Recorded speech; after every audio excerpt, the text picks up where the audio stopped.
अस्सलामुअलैकुम, welcome to my YouTube channel cook and eat with MH. उम्मीद करती हूँ कि आप सब लोग खैरियत से होंगे, अपना और अपने प्यारों का बहुत अच्छे से ख्याल रख रहे होंगे। तो चले जी आज की रेसिपी की तरफ चलते हैं। आज मैं लेकर आई हूँ चिकन जिंजर और साथ में कलकत्ता पराठे। तो टाइम नहीं करते ज़ाया और जल्दी जल्दी चलते हैं रेसिपी की तरफ, बल्कि रेसिपीज़ की तरफ। तो स्टार्ट करते हैं अपनी आज की रेसिपीज़। बिस्मिल्लाहिर्रहमानिर्रहीम। सबसे पहले हमें चाहिए हाफ के जी चिकन, जिसको मैंने छोटे पीसेस में करवा लिया था। बोनलेस चाहिए हमें, आप चाहे तो बोन्स के साथ भी बना सकते हैं, बट ये बोनलेस ज़्यादा मज़े का बनता है। उसके साथ हमने लिए 3 मीडियम साइज़ के टमाटर, जिनको मैंने चॉप कर लिया था। अगर आपके पास बड़े टमाटर हैं तो आप 2 लें। 1 कप तकरीबन इसका जो है क्वांटिटी हमें चाहिए इसके लिए। गरम मसाला पिसा हुआ हमने लिया है 1 टीस्पून जितना। हल्दी ली है हमने पिसी हुई ½ टीस्पून जितनी। और दही हमें चाहिए यहाँ पे 4 से 5 टेबल स्पून। और नमक हमें चाहिए 1 टीस्पून या हस्बे जायका, जैसा जितना आपको पसंद हो। ऑयल हमने लिया है यहाँ से 3 से 4 टेबल स्पून। और उसके साथ हमें काली मिर्च पिसी हुई चाहिए ½ टीस्पून जितनी। कुटी हुई लाल मिर्च चाहिए हमें 1 टीस्पून जितनी। जैसा कि मैं कहती हूँ कि जिस आप लोग अपने हिसाब से नमक मिर्च कर सकते हैं, तो आप लोग अपने फ्लेवर के हिसाब से, कुछ लोगों को ज़्यादा पसंद होता है, कम आप कर सकते हो। यहाँ पे हमें केचप चाहिए 2 टेबल स्पून जितनी। और गार्लिक हमें चाहिए 1 टीस्पून जितना कुटा हुआ मोटा मोटा। और हरी मिर्ची मैंने 2 ले ली थी, उनको बारीक बारीक काट लिया था। और जिंजर भी मैंने ले ली 2 से 3 चम्मच, उनको बारीक बारीक काट लिया। और यहाँ पे हमें मक्खन चाहिए, यानी बटर 50 ग्राम। तो चलें जी, सबसे पहले ये तो हो गई हमारी हांडी की अज्जा। अब हम चलते हैं अपने पराठे के अज्जा की तरफ। उसमें हमें चाहिए तकरीबन 1.5 कप मैदा। भर के आपने कप ले लेने 1.5, ठीक है, छान लेना है और फिर आपने बनाना है। 1 टेबल स्पून हमें चाहिए बेकिंग पाउडर। ½ टीस्पून चाहिए हमें नमक। ½ टीस्पून चाहिए हमें पिसी हुई चीनी। और 1 चुटकी हमें चाहिए मीठा सोडा। और 1 हमें अंडा चाहिए इसको बनाने के लिए। और आधा कप हमें नीम गर्म दूध चाहिए। और आधा कप ही हमें पानी चाहिए। ये पूरा आधा नहीं चलेगा, बट मैंने अंदाजे से ले लिया है। हम जितने में हमारा गूंदेगा हमें उतना ही चाहिए, लेकिन पानी हमें यहाँ पे और जो है दूध नीम गर्म चाहिए, ठीक है। उसके बाद हमने क्या कर लेना है कि सबसे पहले हम इसकी डो बना लेते हैं, फिर हम अपनी हांडी की तरफ चलेंगे। तो सबसे पहले, ताकि हमारा पराठों का जो है डो वो सेट हो जाए, एक बड़ा बाउल लें या कोई परात लें जिसमें भी आप आटा गूंदते हो, ठीक है। और तमाम जो है ड्राई अज्जा को आप उसमें अच्छे से मिक्स कर लें। देन आपने अंडा डालना है। अंडे को फेंटने की अलग से जरूरत नहीं है, आप डायरेक्ट डाल दें, ठीक है। आपने इसको अच्छे से जो है मिक्स कर लेना है। मिक्स करने के बाद थोड़ा आपने पानी और थोड़ा आपने दूध डालना है। इसी तरह आपने सारा प्रोसीजर करना है, थोड़ा पानी थोड़ा दूध, एक साथ आपने सारा नहीं डाल देना। अब आपने इसको अच्छे से गूंदना है। इस पोजीशन में जिसमें आपको ये नजर आ रहा है ना, आपने इसको सेट होने के लिए रख देना है तकरीबन 5 मिनट के लिए। उससे ये होता है कि आपके आटे की जो डो होती है वो बहुत अच्छे से सेट होती है और बहुत अच्छे से गूंदती है। फिर आपने थोड़ा सा दूध अपने हाथों पे लेना है और इसको दोबारा से गूंद लेना है, जिस तरह आप रेगुलर आटा अपने घर में गूंदते हो, ठीक है। चाहे तो आप जो है इसको नीचे करके गूंद लें, लाइक अपने शेल्फ पे रख के गूंद लें, चाहे तो बाउल में गूंद लें। बस आपने ऑयल लगाना है, इसको आधे पौने घंटे के लिए सेट होने के लिए रख दें। तब हम बाद में हम बनाएंगे पराठे। अब हम आते हैं अपने चिकन की रेसिपी की तरफ, जो हमारा चिकन जिंजर था। चूल्हा ऑन करें, हांडी रखें उसके ऊपर। मैंने यहाँ पे लिए मट्टी की हांडी, क्योंकि इसमें बहुत अच्छा फ्लेवर आता है और है भी हमारा चिकन जिंजर, तो हमें हांडी की ज़रूरत है। अगर नहीं है तो आप कुछ रेगुलर बर्तन में जिसमें आप बनाते हैं बना सकते हैं। बस आप मैंने चिकन लिया, टमाटर लिए और गार्लिक लिया, इसको मिक्स किया और इसको मैंने 5 से 10 मिनट के लिए दम पे छोड़ दिया। कोई पानी, कोई ऑयल, कोई और मसाला हम फिलहाल नहीं डाल रहे। अब आपने इसको ऐसे करके मिक्स करके दम पे रख देना है 10 मिनट के लिए, 5 मिनट के लिए। आप खोलेंगे, स्लो फ्लेम पे आपने दम पे रखना है। आप देख सकते हैं कि टमाटरों ने अपना पानी छोड़ा है। अभी हम इसको थोड़ा सा और पकाएंगे, तकरीबन 5 मिनट के लिए मैं इसको दोबारा से दम पे रखूँगी। अब मैंने दम खोला है और ये और ज़्यादा आप देख सकते हैं पानी छोड़ा हुआ है। तो मैंने क्या करना है, टमाटरों को जो है चम्मच की मदद से मैश कर लेना है, अच्छे से मिक्स कर लेना है, 1 से 2 मिनट पकाना है। उसके बाद हम इसमें मसाले डालेंगे, जिसमें है 1 टीस्पून जितना कुटी लाल मिर्च, ½ टीस्पून जितनी हल्दी और ½ टीस्पून जितनी हमारे पास थी पिसी काली मिर्च। और उसमें हम डालेंगे नमक 1 टीस्पून जितना। हस्बे जायका भी डाल सकते हैं, बट ये बहुत अच्छा बैलेंस नमक था, फ्लेवर ज़्यादा नहीं लग रहा था। उसके बाद हमने 1 टेबल स्पून जितना बटर डालेंगे अभी, और 1 टेबल स्पून जितना हम रखेंगे जो हम बाद में डालेंगे। ऑयल है 3 से 4 टेबल स्पून, वो हम डालकर इसको अच्छे से हमने 1 मिनट मिक्स करना है या भूनना है, ज़्यादा देर नहीं रखना। उसके बाद हम इसको दम पे छोड़ देंगे, स्लो फ्लेम पर, हाई फ्लेम पर नहीं करना, ठीक है। अब मैं जो अपनी फ्लेम उसको मीडियम पे ले आऊँगी और इसमें मैं डालूँगी दही। दही हमने तकरीबन 4 से 5 टेबल स्पून लेना है।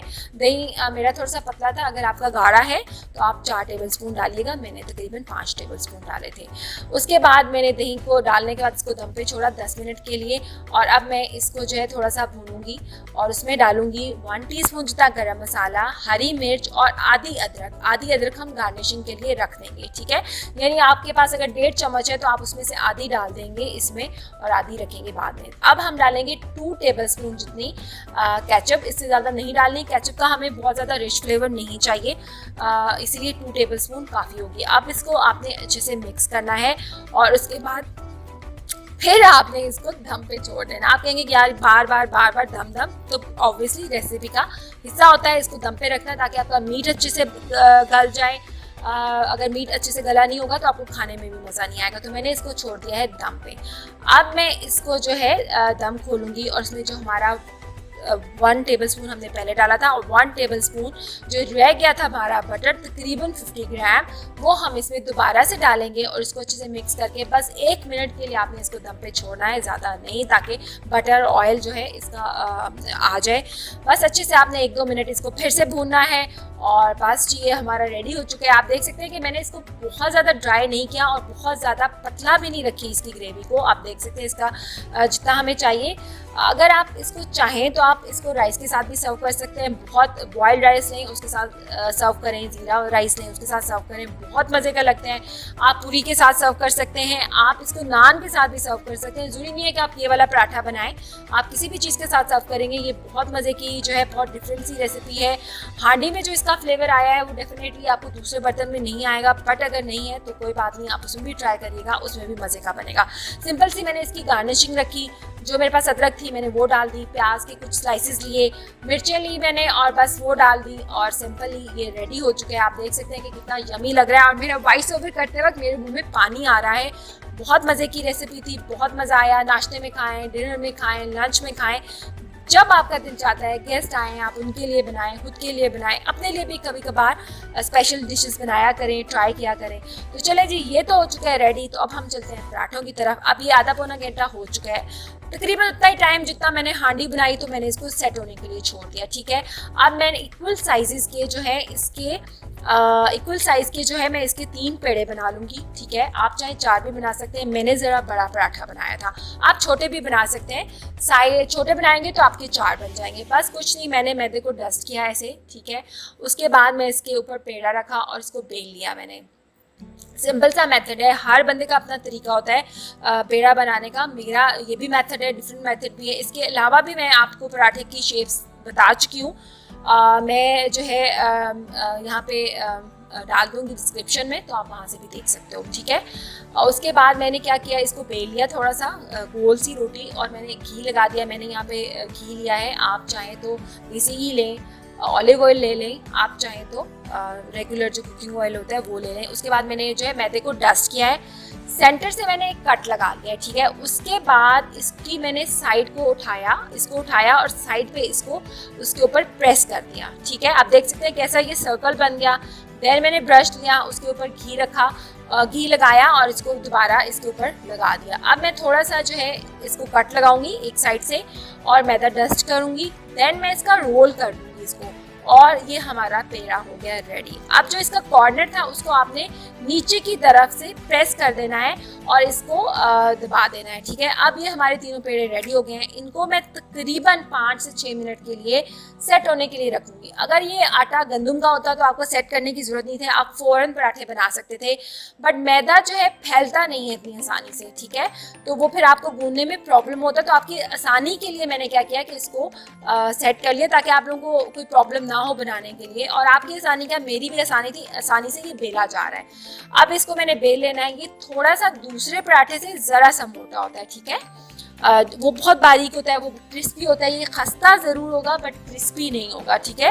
तो ये बेसिकली जो कलकत्ता का पराठा होता है ये खस्ता होता है, क्रिस्पी नहीं होता। बस जी, तवा मैंने पहले जला लिया था, आँच मैंने मीडियम उस पर रखी, ज़्यादा तेज़ पे नहीं पकाना, मैदा है जल जाएगा और अंदर से कच्चा रह जाएगा। एक साइड से आपने पका लेना है। आप देख सकते हैं कि अब आपको फील हो रहा है कि ये थोड़ा सा नीचे से पक गया है, ऊपर इसके बबल्स आ गए हैं, तो आप इसकी साइड को चेंज करेंगे और उसको भी आपने 1 मिनट के लिए पकाना है। अच्छे से जो है आप चिमटा ले लें, उसके साथ इसको हिलाते रहें। अब ये देख सकते हैं कि ये पक गया है, तो मैं इसकी साइड को चेंज करूँगी और मैं इसके ऊपर ब्रश की मदद से, ब्रश से ये फ़ायदा होता है कि घी या ऑयल कम लगता है, चम्मच से ज़रा ज़्यादा लग जाता है। फिर मैंने इसको इसकी साइड चेंज करनी है और उसको अच्छे से पका लेना है। बस पूरा मिनट भी नहीं पकाना आपने, ये जल्दी से पक जाएगा। आप देख सकते हैं कि कितना खूबसूरत इसका कलर आया है। बहुत मज़े का पराठा था, बहुत ज़्यादा ये ऑयली नहीं होता, ड्राई होता है और बहुत डिफरेंट सा फ्लेवर होगा। आप लोगों को खाने में मज़ा आ जाएगा। एक और पराठा बना लेते हैं, उसके बाद जो तीसरा पराठा है वो मैं डेफिनेटली कैमरा ऑफ करके बनाऊंगी, ठीक है। तो बस एक और पराठा आपके बना के मैं दिखा देती हूँ। सिंपल सा प्रोसीजर है। अब आप देखिए सेंटर से जो है ना ये थोड़ा सा होल हो गया है, तो आपने टेंशन नहीं लेनी कि ओ ये क्या हो गया। इसको आपने सील कर देना है दबा के उल्टी साइड से। ये इसलिए भी ज़रूरी होता है, ऐसे भी ठीक है बट फिर उससे ये होता है कि बनाते वक्त ना आप जलते नहीं हो, ठीक है। ऑयल के जो है छींटे आपके ऊपर नहीं आते। तो बस ये थोड़ी सी एक टिप थी कि आप लोग इसको सील कर सकते हो।